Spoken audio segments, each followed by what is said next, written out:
नमस्कार। भारतीय राज्य पंजाब का निर्माण 1947 में भारत के विभाजन के समय हुआ था।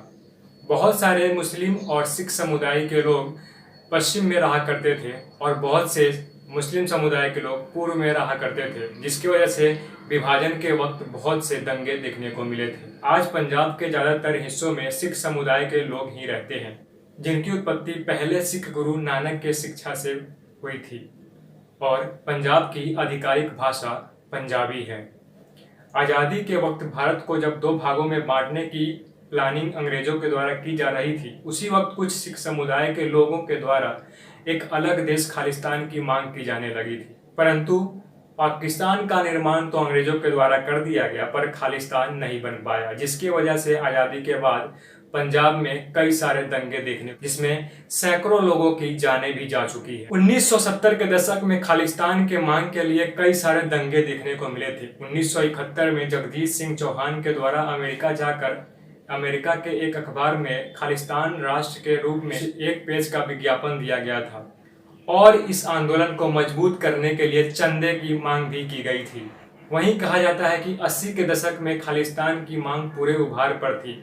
उन्हें विदेशों में रहने वाले सिख समुदाय के द्वारा वित्तीय सहायता दी जाती थी। इसी दौरान पंजाब में जरनैल सिंह भिंडरवाले बहुत ही मजबूत खालिस्तानी नेता के रूप में उभरा और उसने स्वर्ण मंदिर के हरमंदिर साहिब में अपनी गतिविधियों का केंद्र बना लिया और इसी गतिविधियों को रोकने के लिए इंदिरा सरकार के द्वारा 1984 में ऑपरेशन ब्लू स्टार के नाम से एक सैन्य कार्यवाही की गई थी, जिसके बाद इस आंदोलन को कुचल दिया गया। परंतु कहा जाता है कि इसके बाद भी यह आंदोलन रुका नहीं। इसके बाद आंदोलन और भी हिंसक रूप प्रदान कर लिया और कहा जाता है कि यहीं से पंजाब क्राइम की दुनिया में कदम रखने लग गया।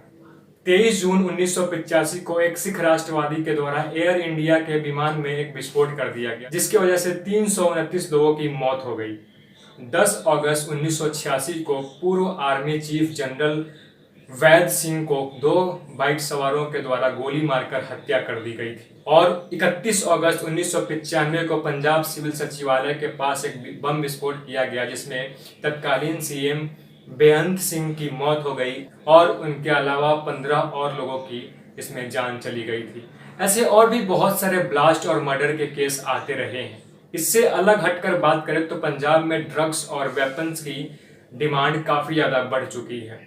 एक रिपोर्ट की माने तो कहा जाता है कि पंजाब में लगभग इस वक्त 9 लाख लोग ड्रग्स का सेवन करते हैं। एक रिपोर्ट के द्वारा कहा गया है कि पंजाब में हर महीने ड्रग्स की वजह से 112 लोगों की मौत हो जाती है और पंजाब पुलिस के आंकड़े बताते हैं कि पंजाब में ऐसा कोई भी जिला नहीं है जिसमें नशीले पदार्थों का बिक्री न किया जा रहा हो।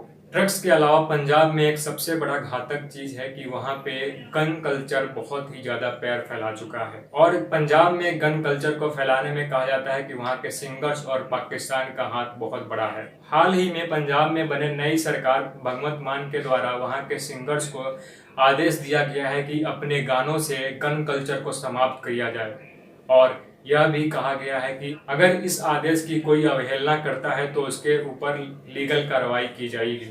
पंजाब के चीफ इलेक्टोरल ऑफिसर के अनुसार पंजाब में इस वक्त लगभग 4 लाख लाइसेंस्ड वेपन है।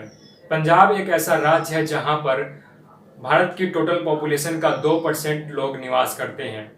वहीं गन की बात की जाए तो भारत की टोटल लाइसेंस गन में 10% अकेले पंजाब में मिलती है और ये तो सिर्फ लाइसेंस्ड गन की बात हो रही है।